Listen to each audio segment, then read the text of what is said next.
Mesdames et messieurs,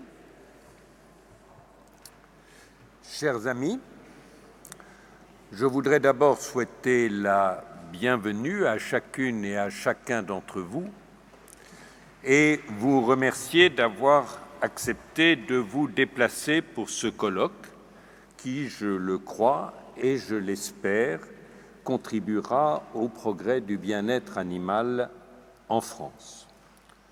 Vous l'avez constaté, toutes les mesures sanitaires sont prises, il y a un espacement, vous êtes invités, sauf comme dans mon cas, vous parlez, à garder votre masque à tout moment, et je signale que les sièges sont désinfectés et que toutes donc, les précautions sanitaires sont prises.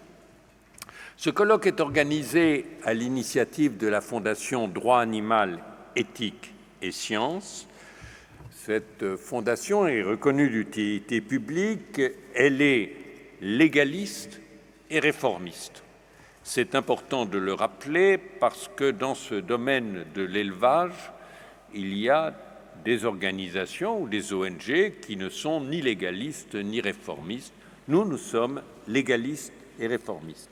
La LFDA est un organisme d'études qui rassemble des scientifiques, des juristes, des experts et qui existe depuis maintenant 42 ans. Elle a pris un certain nombre d'initiatives importantes. Elle a contribué à une déclaration des droits de l'animal et elle couvre tous les animaux, qu'il s'agisse des animaux de compagnie, des animaux d'expérimentation, des animaux d'élevage, des animaux sauvages en captivité, des animaux sauvages vivant en liberté. Elle a organisé des colloques, les 3 derniers portaient sur la souffrance animale, sur le bien-être animal, et le 22 octobre 2019, il y a exactement un an, sur le droit des animaux. Ce colloque d'aujourd'hui est toutefois une première, puisqu'il rassemble non seulement les meilleurs experts scientifiques, notamment des experts de l'INRA et des vétérinaires, mais aussi tous les acteurs du bien-être animal, pas seulement les ONG, mais aussi les éleveurs et les acteurs de la production animale, ainsi que les pouvoirs publics, des parlementaires français et européens, et enfin le ministre français de l'Agriculture. Ce colloque traite d'un sujet considéré longtemps par beaucoup comme un sujet mineur, mais qui est reconnu aujourd'hui comme un sujet majeur en France et en Europe. Près de 90% des Français et des Européens jugent le bien-être animal des animaux d'élevage comme important et considèrent que des progrès sont nécessaires. Notre ambition, au cours de ce colloque, est de définir les voies et les moyens d'assurer ce progrès en associant tous les acteurs.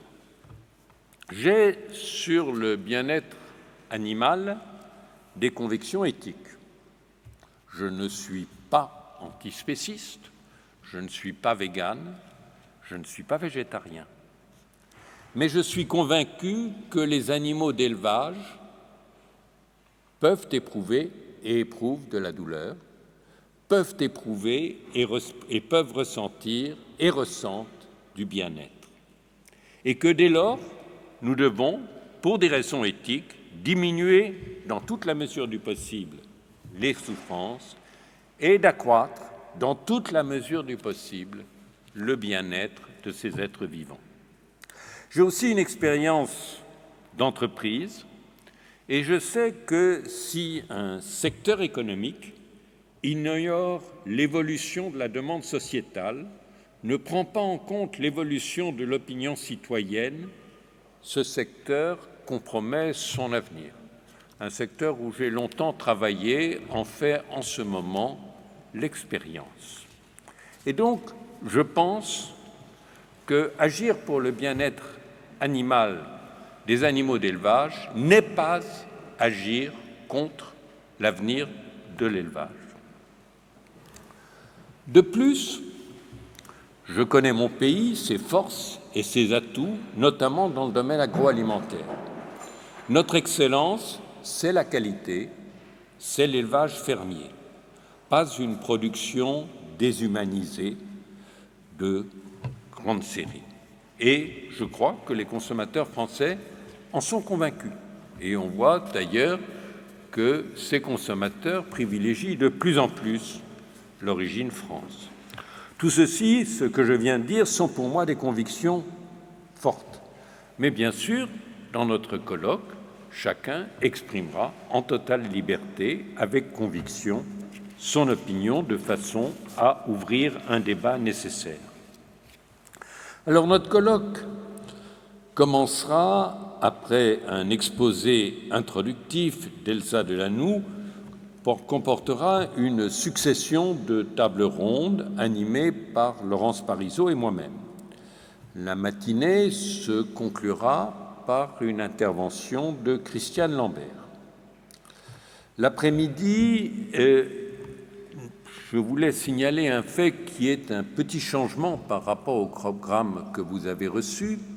Le ministre de l'Agriculture, Julien Denormandie, a indiqué qu'il souhaitait assister à la dernière table ronde sur l'avenir de l'élevage et qu'il souhaitait que son exposé soit suivi d'un dialogue avec la salle. Et donc, nous aurons le débat prévu cet après-midi en deux parties.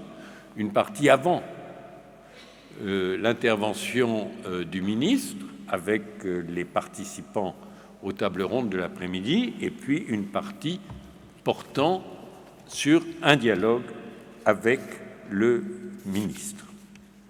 Au plan pratique, je rappelle que notre colloque est diffusé en intégralité, en direct et en différé, et je vous prie de bien vouloir éteindre vos portables.